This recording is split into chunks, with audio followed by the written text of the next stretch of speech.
After wishing everyone a good evening, yesterday was a very difficult day, as you know, in terms of Milchama, and a lot of what we're learning about risking your life to save others seems to be so relevant today on a daily basis. It's very serious business going on here, very serious. In the past, we've discussed what we could do for the sake of the Chayalim if we're not out there in battle. And we are studying now, focusing our attention on the Rambam, Kesef Mishnah, and Rav Moshe Cohen. Let's understand that the Rambam was 3 centuries before the Kesef Mishnah of Yosef Karo, and the Ramach, Rav Moshe Cohen, was probably a century before the Beis Yosef, before of Yosef Karo. What we're going to learn tonight is something that you'll never see. It's almost unheard of. A phenomenon of a machlokes between a rabbi who at the time of the Beis Yosef was almost like a contemporary and a Tosefta. He's arguing against the Tosefta. 90% of Shas is about a kasha from a Tosefta on an Amora. And the power of the Tosefta, the authority of a Tosefta, is great. And my eyes popped out here when I learned this Rav Moshe Cohen, quoted by the Kesef Mishnah, to challenge and question the logic of the Tosefta. Now, it all begins with the Rambam. And the Rambam in the 5th chapter of Yesodei HaTorah quotes this Tosefta almost word by word. The Tosefta, by the way, is also in the Yerushalmi. Both are identical.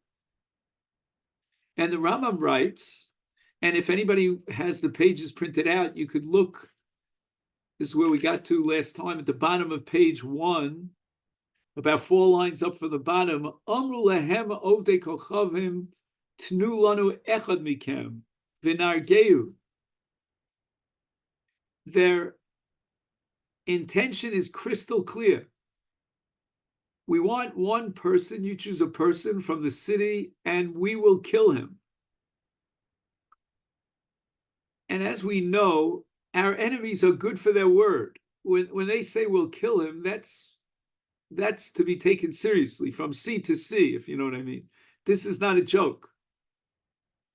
V'im lav, if you refuse to give us one, we would be satiated with one, throw one to the, to die, to the sharks. But if not, we're going to raise this city to the ground.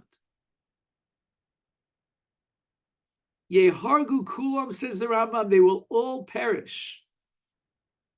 Vayimsu lahem nefesh achas miyisrael. They will not offer one Jew to be killed by the Akum in order to save the entire community. The Rambam writes there is one exception to that rule, but even that exception has to be whittled down and restricted and limited over and over and over again. Take a look. V'im yichdu lahem. They are asking, demanding so-and-so. Ploni almoni, this is the one we want. So you think at this point, the Rambam is going to tell you that, okay, they made the choice. We're not choosing.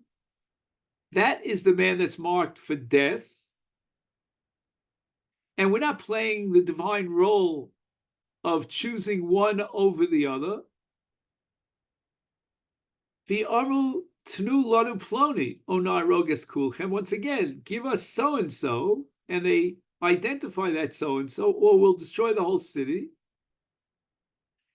And again, we're ready for the Rambam to say, let's give up so-and-so to save the entire city. The Rambam adds another stipulation.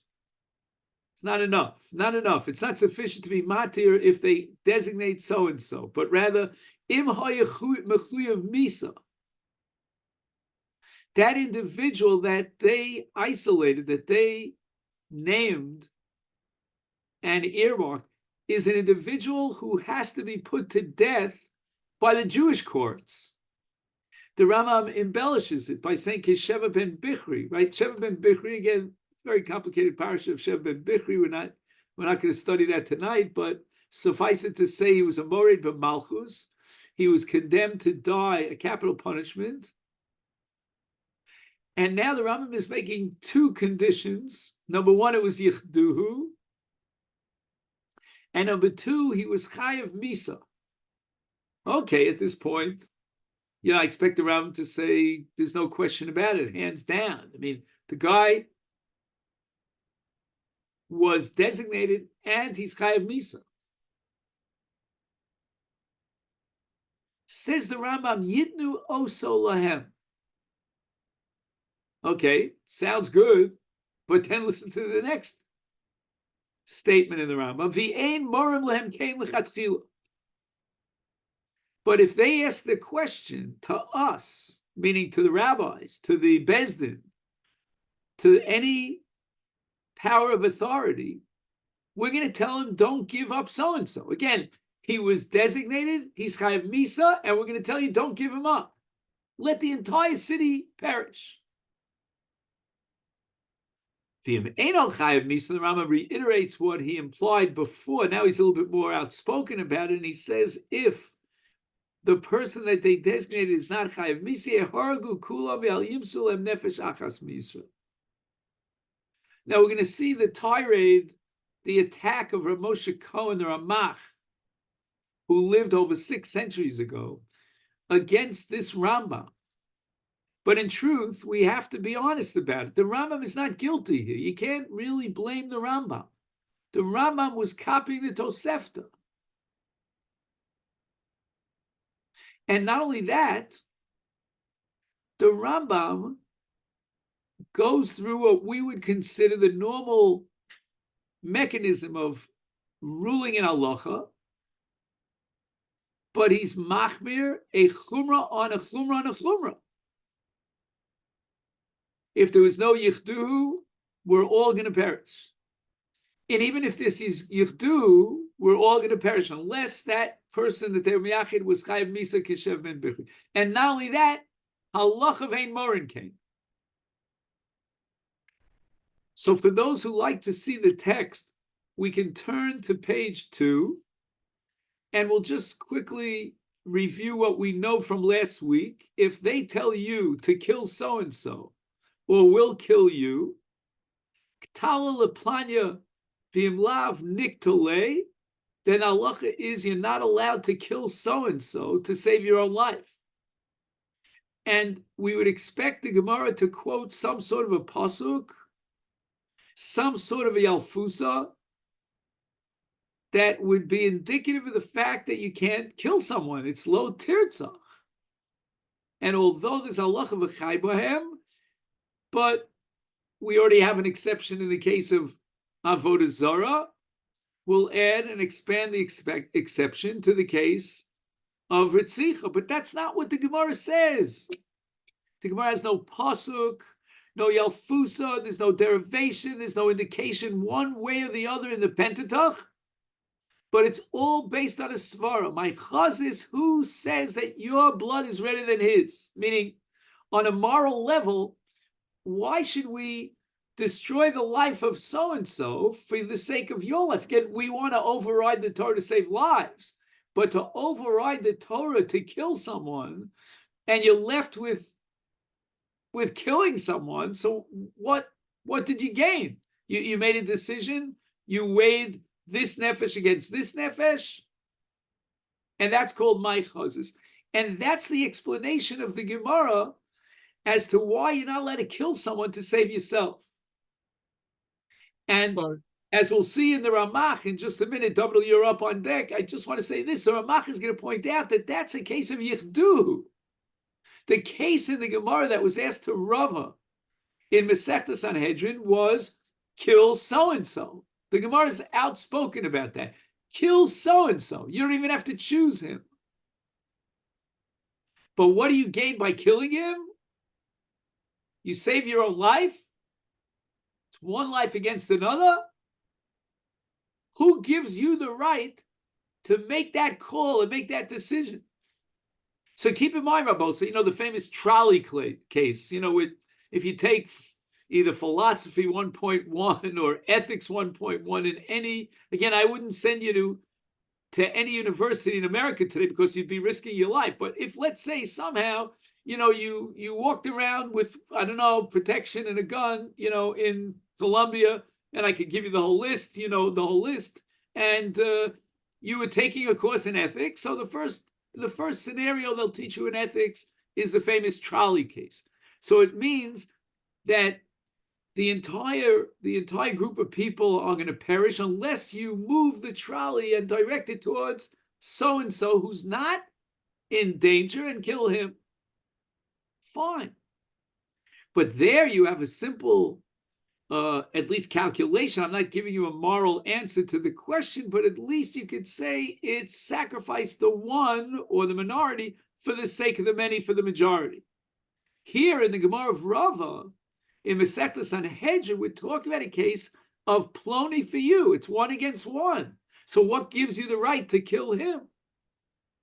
Even though the guy who's forcing you was miyachin. If you had double, you wanted to say something. I'm sorry. With Sheva Altase, if they say we're going to go and kill someone, you just leave us alone. You don't have to deliver. So that's a different story. That's the case, what's called in the Gemara's language. You remember? Who remembers the Gemara's language? Karka Olam. Remember Karka Olam? Yeah, Karka Olam. That's... And Tosfos applies Karka Olam to Ritzicha. So the case is that, let's say you're up on a high ledge, there's a baby down on the bottom, and they say if you don't move from the spot, then you will fall onto the baby. Or, again, I'm not getting into the details, complicated sugya we'll get to, Mr. Shem, or we'll throw you onto the baby if you don't move. The baby will perish, you'll survive, or will kill you. So that's a case of Shevi Alta. So that's a case of Karka Olam. But in our sugya, we're talking about doing an action, like in the trolley cow case, or, for example, in the case of Planya, Katla Planya, you'll have to kill him actively. Or in the case of Masira that we're dealing with tonight, that you have to give him over. But again, the question is going to be, do you have to choose him or they chose him?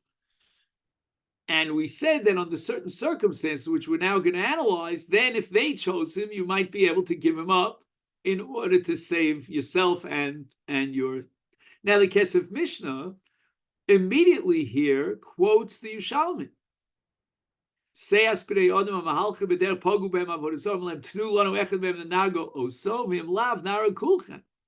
Is afilu kulam nerogim, even if they'll all perish. Lo yimsu lehem nefesh achas miYisrael. However, here the Yushalmi quotes a machlokes, a gigantic fundamental controversy between Rabbi Yochanan and Reish Lakish. Keep in mind, as you all know, Rabbi Yochanan is the Rebbe and Reish Lakish is the Talmud. Yichdu lahem echad kigon sheva ben bich yimsu oso lahem v'lo yihargu. Amar Reish Lakish. V'hu she'achayev misa kishev ben bich. Rabbi Yochanan afilu eino chayev misa. Pilei ployim. Rabbi Yochanan says that if they choose the person, then better that the person be delivered to the hands of the Akum to be killed by them than for the entire city to be destroyed. And therefore, can somebody help me out here? Just oh, yeah, I'm sorry. My granddaughter's here, so she wants some attention. So let me try to get back on the trend.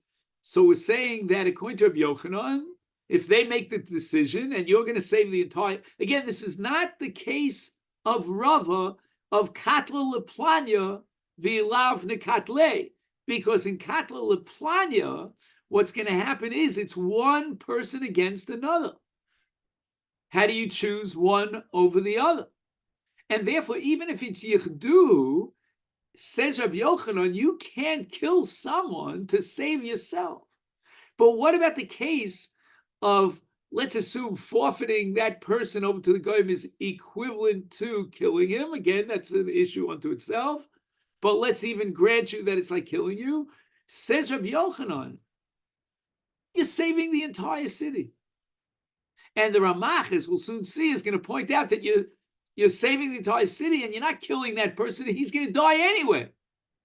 So what do you gain from the whole thing? Again, we'll get to that in just a minute, but I got so excited. I wanted to, shtup in the Reb Moshe Kohen, because I'm a big fan of Reb Moshe Kohen in this case. There's another Reb Moshe Kohen in the same parak of Yesodei Torah, which I absolutely oppose, but that's a different story. That's about whether you're allowed to voluntarily give up your life in order to avoid, worshiping whatever the case may be. Anyway, so getting back here, so Rabbi Yochanan says, you know what? Let's save the entire city. He's going to die anyway. And you're not playing God over here because they were miyachidim. That's the guy they want. That's Rabbi Yochanan. Comes along Reish Lakish. He says, no, we are bound by Sheva ben Bichri. The case of Sheva ben Bichri is that the person they wanted and demanded was Chayav Misa. So we have here to some a machlokas between Rabbi Yochanan and Reish Lakish regarding the case of Yichduhu. When the goyim asked for so-and-so, they earmarked him by name, but he's not Chayav Misa. And Rabbi Yochanan is Mekil, he says, give him up, save the entire city. And Rabbi Reish Lakish says, no. In what case do they seemingly agree? That's the case of Chayav Misa Kesheva ben Bichri. And there, even Reish Lakish is making. However, the Yerushalmi continues, and you remember this from last time we met, with a story about Rabbi Yeshua ben Levi. And Rabbi Yeshua ben Levi was constantly hosting Eliyahu Hanavi. They were good buddies.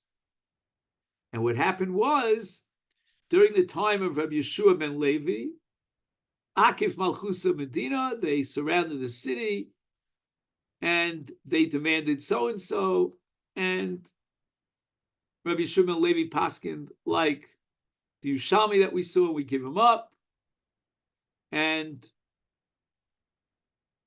Eliyahu Hanavi stopped showing up at the doorstep of Rabbi Yeshua ben Levi, and the Gemara continues with the story and tells you that Eliyahu Hanavi said, oh yeah, you think you did what the din, actually the literal din applies, as it applies, but that's not Midas Chasidus, and you should have lived on a higher level, you shouldn't have given him up. In any event, the Kesef Mishnah quotes the Ramach. Now, for those who like to follow the text, here's where you want to really look at every word in the text.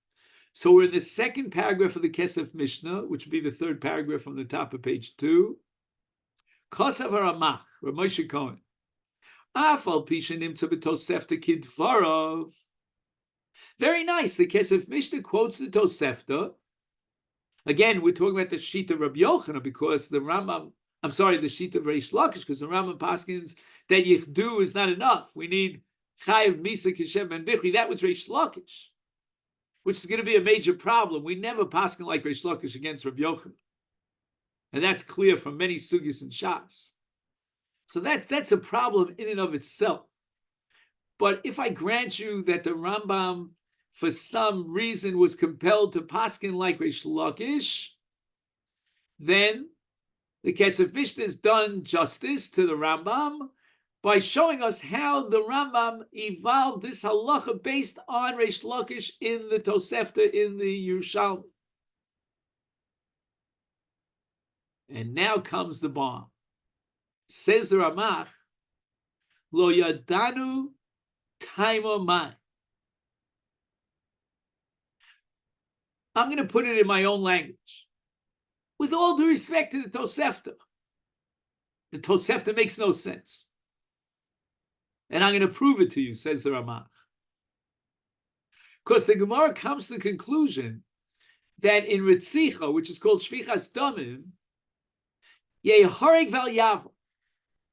But the Gemara says it's a svara. there's no pasuk and no tradition through the generations from Moshe Rabbeinu down that he heard from Har Sinai that the halacha is that you cannot violate Ritzicha for the sake of saving your life. How do we know it? We know it from a Svara.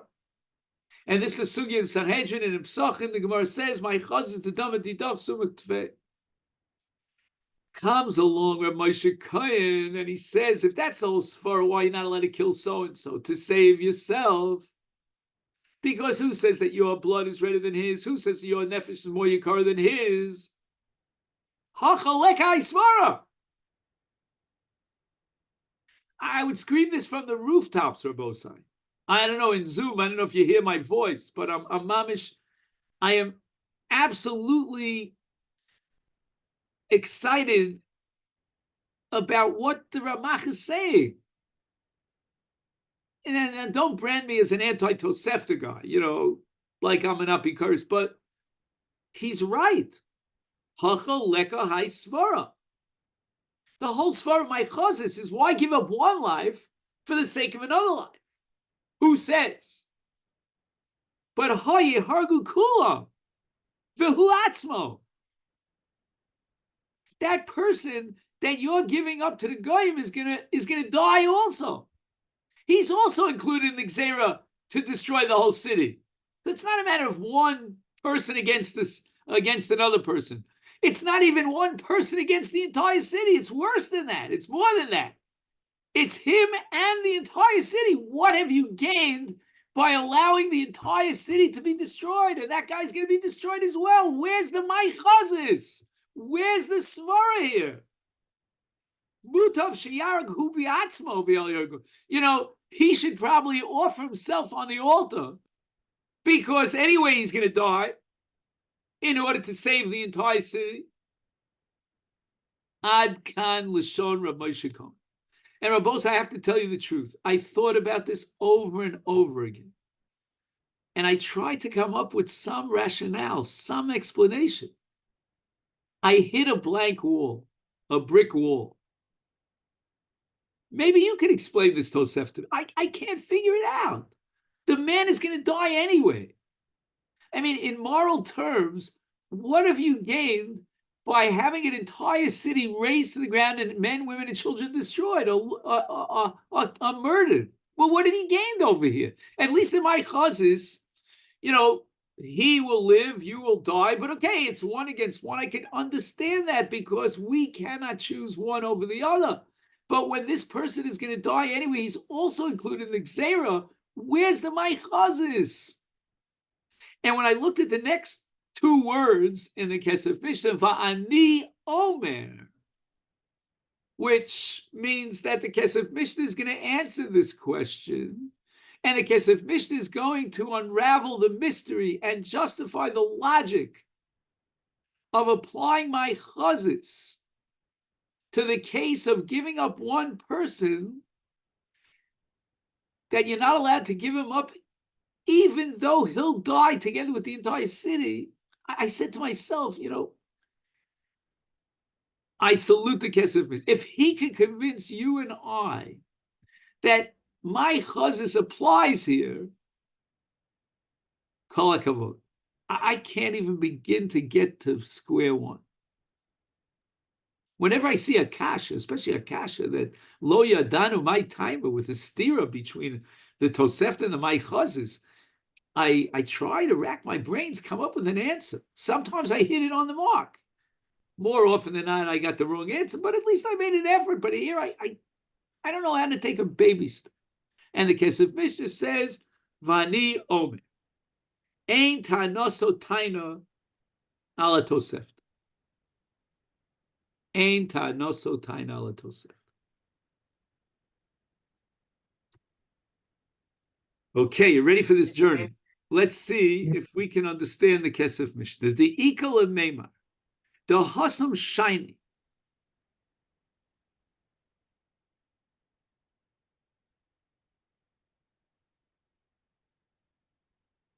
You know why we need my chazis in that case?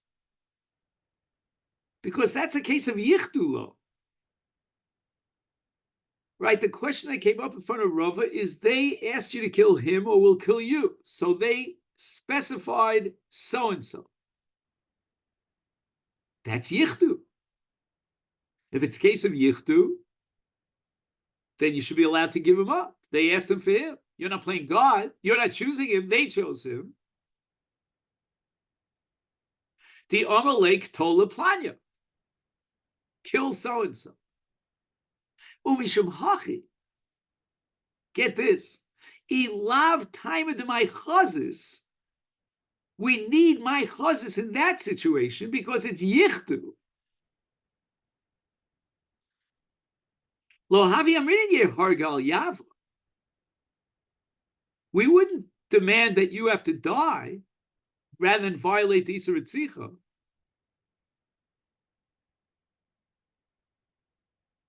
We would say violate the Isur Ritzicha because it's yichdu. So in other words, you're not choosing which life is more important from the other. That choice was made by the ma'anis, by the external force here, by the powers of the Avodah Zarah. And once they've made that decision and they've pointed him out, then you're allowed to violate Ritzicha, give that guy up, so to speak, on the altar of death in order to save your life. But the problem is my chazos. And now, this fits in beautifully with the Yerushalmi, the Tosefta. Why? Hainu de Katani Sefer Yichdu Lahem. That if they specify, then you can give them up.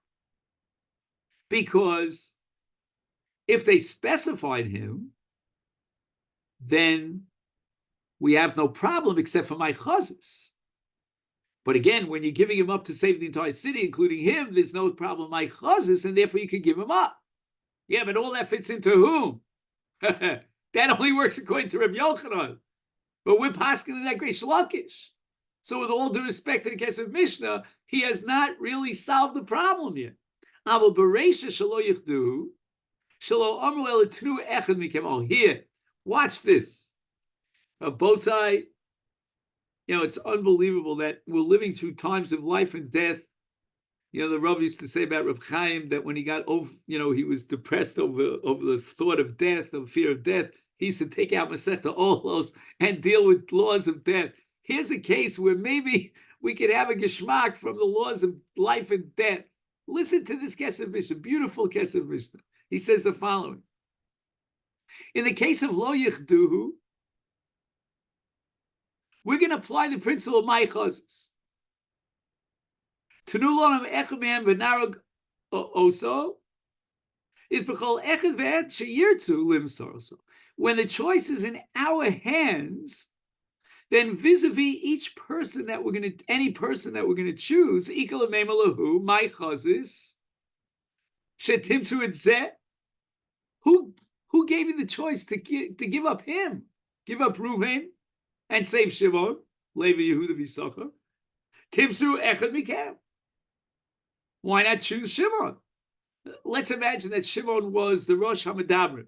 So Shimon decided and made the declaration on behalf of the entire city, we're giving up Reuven. We chose Reuven. So Shimon is making a statement that his life, meaning Shimon's blood, is redder than Reuven. Or say it the other way around, that Reuven's life is inferior to that of Shimon. My chazos, the domik the high sumuk tvei, the domik the high sumuk tvei. The alpi taina zui efshalem limso shum echad mehem. So watch what's happening now. The Kesef Mishnah claims that he has solved the argument of Rav Moshe Kayin in the case of Lo Yichduhu. What do you mean Lo Yichduhu? Give one person up in order to save the entire city, including that person himself. That was Rav Moshe Cohen's argument, very solid argument.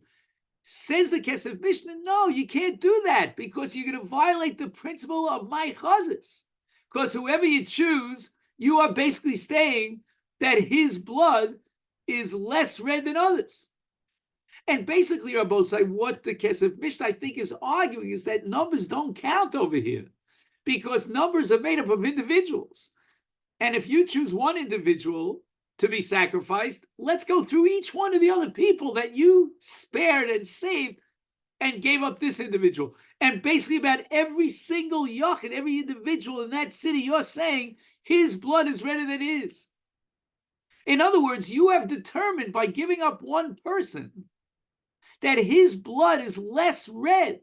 And we can't make that decision, no matter how many numbers there are. Aval ikasha. See, at this point, the Kesef Mishnah accepts the argument of Rav Moshe Cohen because of Reish Lakish. That's going to be the thorn in our side. Al Reish Lakish kasha. Di Omar Afal Pishiach du lehem. He's not chayiv misa like Sheva ben Bichri. Lo yimseru. Now, they were miyachid him.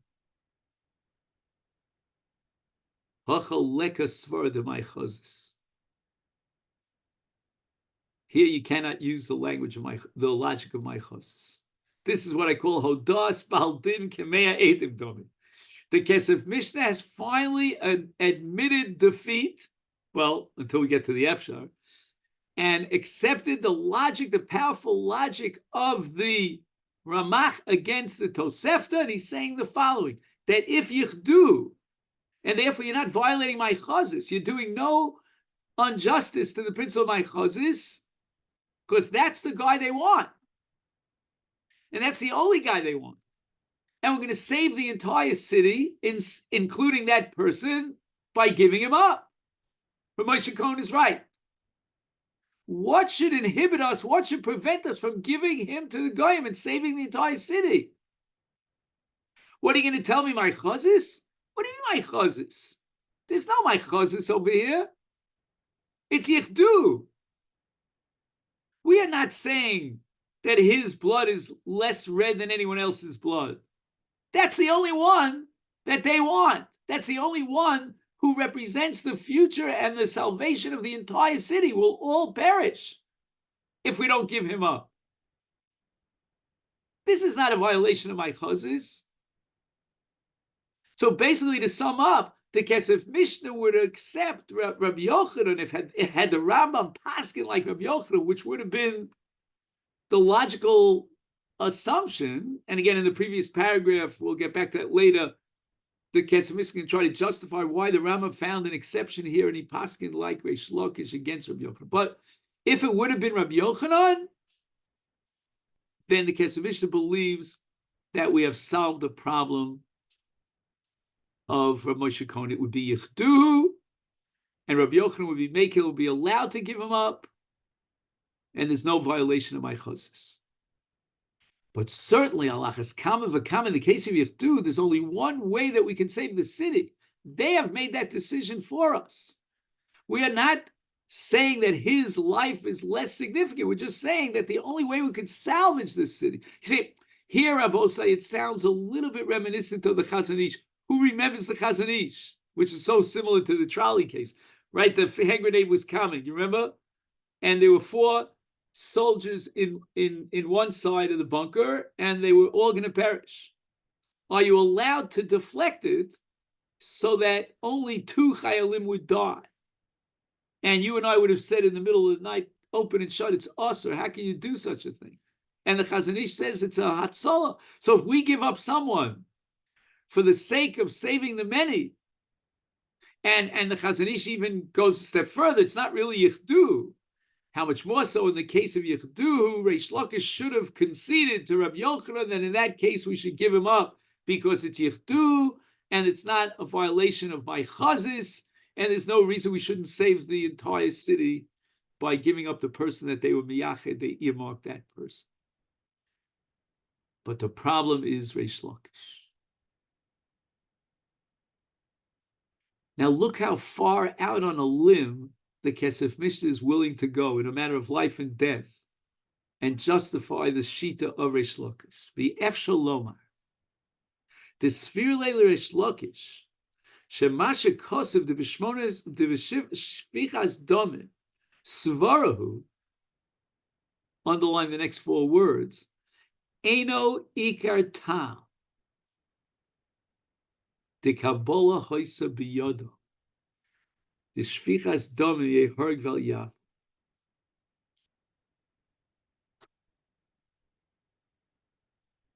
You know, I see revolutions here. I mean, this is so atypical. To say that the Gemara says my chazos, but the Gemara didn't really mean it. The Gemara was not serious about my chazos. By the way, my chazos is one of the most famous lines in Shas, one of the most talked about moral principles in all of Judaic literature, and the Kesef Mishnah is saying, forget about my chazos. That's not the reason why you can't kill so-and-so to save yourself. My chazos is only it's like a wrapper, you know, to wrap something up in a nice package. So you put a wrapper around. But the Ikar Atam is Kabbalah Haisa Biyadam.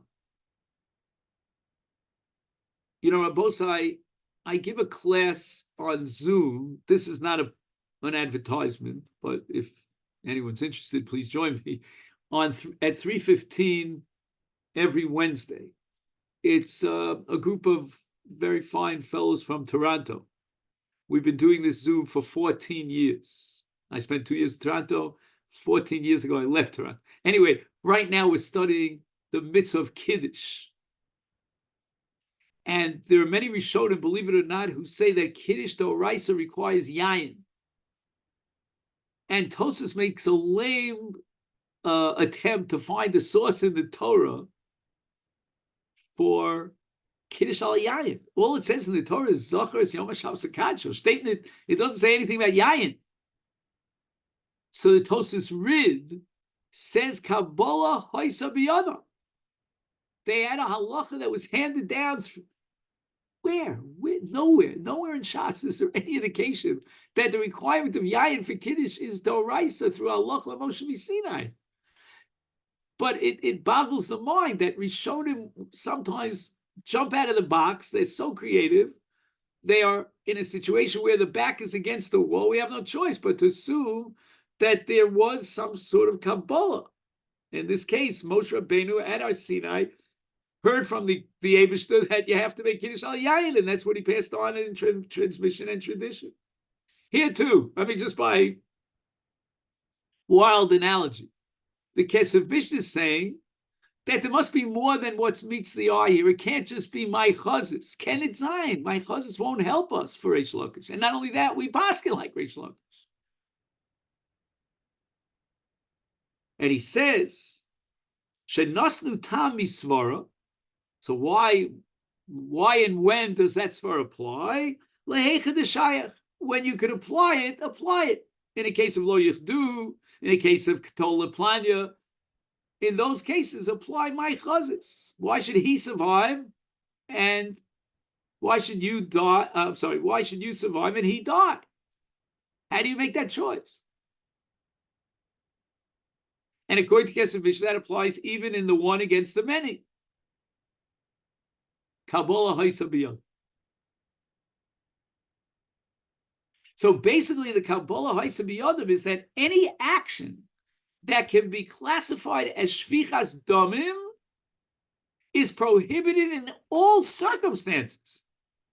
There is no matir of V'chai. What would have been, if not for the pasuk V'chai, if somebody would have to violate the Shabbos in order to save your life? You'd have to die. I'll go even further. All you have to do is eat a piece of nevelach, and you'll survive. Die. Torah says don't eat nevelach, no exceptions. Now we have v'chayim. But v'chayim doesn't apply in 3 cases, one of which is shvichas dam. So the Gemara says, how do we know that in shvichas dam there's no v'chayim? The Gemara says a svara of my chazos, which can apply the logic, the moral thinking in many situations. But what the Gemara really meant was forget about the svara. It's halacha l'Moshe Sinai. It's Kabbalah Haisa Biyad. And the Kabbalah was, under no circumstance will we allow you to get involved in Ritzicha even if you have all the svaras in the world against it.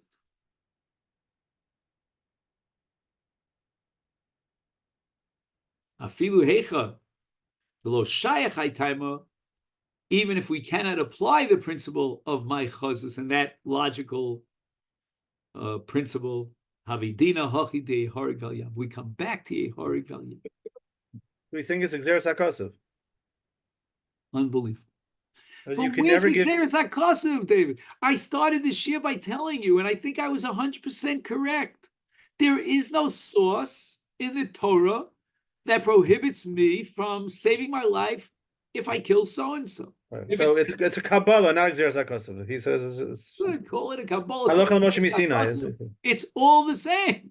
It comes down to the same. So whenever you want to say Xeris HaKosuv to explain halach and you can't find a Kosuv, just call it a Kabbalah. It's like unbelievable. It opens up such a Pandora's box. I can't find a pasuk for Yayin and Kiddush, so call it a Kabbalah.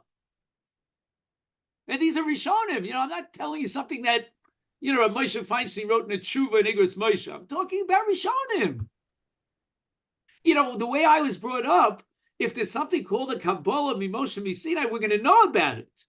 If the Torah says creates Hadar, and I don't know what it is, and Chazal say that based on a tradition unbroken back to Moshe Rabbeinu, it's an esrog, then I understand.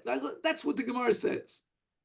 But we're going to now come up with our own doraises, our own principles that have no basis in logic, call it Xeris HaKosuv, because we don't find another source. Even in Shofar, we don't know what a trua is. The Torah says Yom Trua Yelachem. Okay, fine. So we have two possibilities, maybe even three possibilities what a trua is. Okay, but at least we're racking our brains to understand what the Torah requires on Rosh Hashanah. What kind of blasts? What constitutes a trua? This, that, but at least we're dealing with a pasuk. Okay, you know what? The Torah says to take a shofar from Rosh Hashanah. What do I do with the shofar? I don't know. Halach l'Moshe Misinai. I'm going to pull out the old Kabbalah. That's not the way we operate.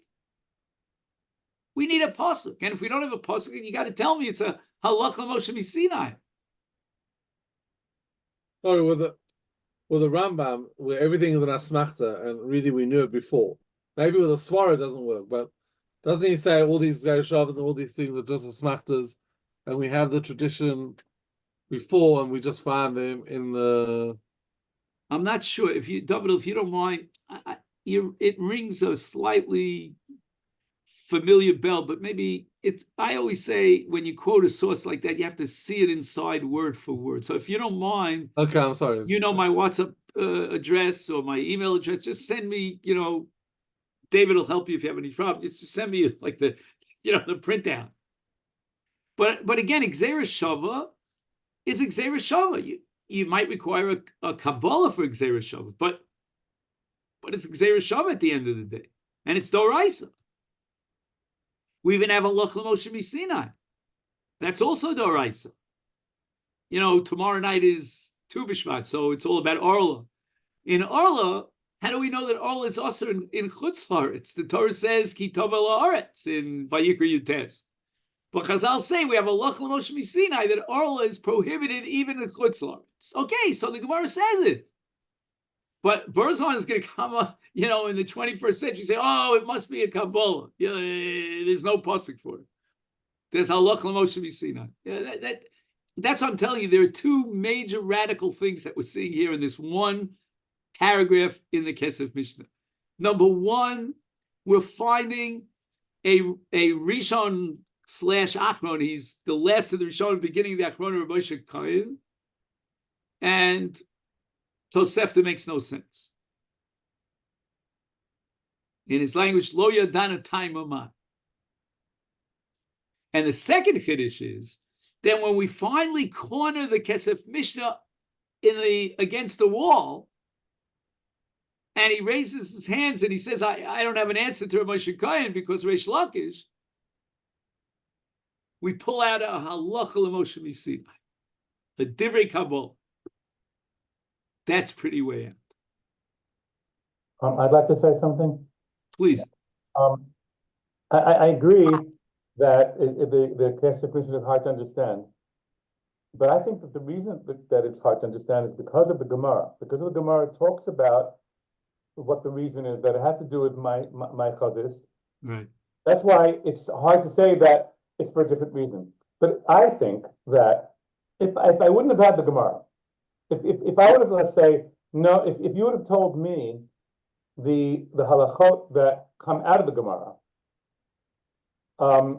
I might have also said what he says is the Kabbalah, because I think everyone knows that the big three averos that you don't do, that you don't say b'chai b'hem, and I think that once you could construe that giving over somebody to death is considered like Ritzicha, then I can understand logically that you would be not allowed to do it because you don't have the Chai B'hem over there. Even if you're saving the whole city, you're not allowed to kill somebody. My problem with this whole thing is Wait, Yechiel, can I just raise my hand for a split second? I would say the following, just to comment on, Hakofa Aleph of what you said, the Reisha, and then we'll hear the Sefer. When you say that on 3 Averos there's no V'chai B'hem, but rather Yehorg Val Yava, the Gemara asks, how do we know this? So the Kesef Mishnah at that point would say, stop. What do you mean how we know? We have a Kabbalah. The Gemara has a different approach. The Gemara says, how do we know this? My chazis. Svara, the Gemara's language. Svara, he my chazis. So I'm just pointing out on a textual basis, if you take the Gemara's opening line, that there are 3 Averos about which Yeharg Val Yavar means there's no V'chai B'hem, you're 100% right. And then the Kesef Mishnah is correct for calling it a Kabbalah. The problem is, what do I do with the Sugya? So the Kesef Mishnah comes up with a dray. The Sugya says, well, we don't have a source for this, but my chazas. Says the Kesef Mishnah, you know what the Gemara really meant to say? The Gemara really meant to say is there is no source for this. And yet there's no matir of a chayba. But let me give you something to, to calm you down as to where this comes from. It's my chazas. Go ahead. I'm sorry. No, that's right. I think I come up to the same maskana that you do.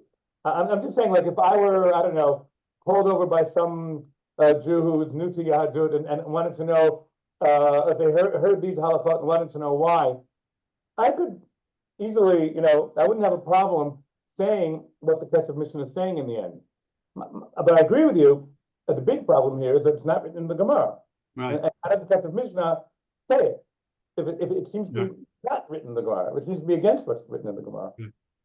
I do want to give one pitch in favor of the Kesef Mishnah, and that is the Gemara then goes on to ask why Gili Arayas is Yeharg Val Yava.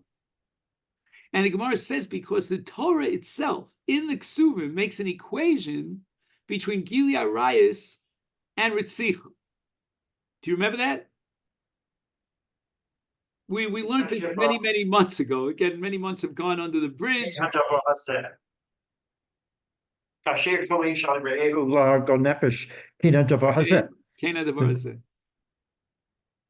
Now, it's very interesting because if we're going to learn the Gemara the way we thought we were learning, the way the Ramach is learning it, the Rav Moshe Cohen is learning it,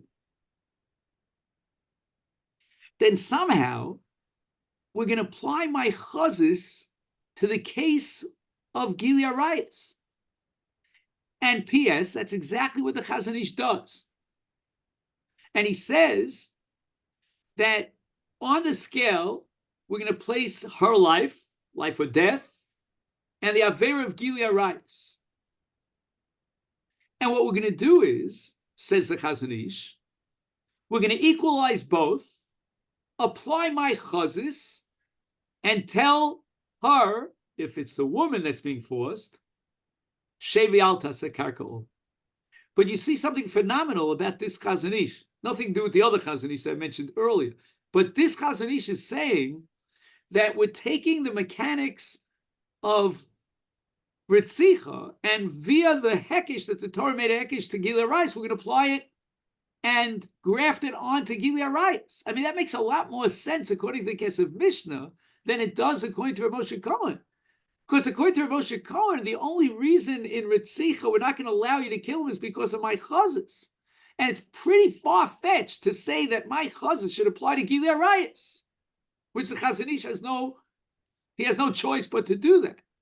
But if you accept the Kesef Mishnah, and you're talking about a quasi halach l'moshe misinai in the case of Ritzicha, forget about my chazas. Well, if the Torah says that Ritzicha is not an avera that lends itself to Yavar val Yahorik to V'chai Bohem, then by virtue of the equation that the Torah itself went explicitly made, we're going to say the same thing about the avera of Gilei Arayos. That there's no way, no how, that you could allow a violation of Gilei Arayos for the sake of a chayba. So again, I'm just giving one little pitch in favor of the Kesef Mishnah. Again, I'm not satisfied with the Kesef Mishnah. I was trained to read a Gemara in a certain way. He's reading it in a different way. My chazos, yeah, but it's not really my chazos. But I'm just saying, if you accept the Kesef Mishnah, then the equation to Nara Murasa makes a lot more sense. The problem is going to be that Reb Chaim says that in the case of Ritzicha, even if you would be guilty of Ritzicha b'shei v'al taseh,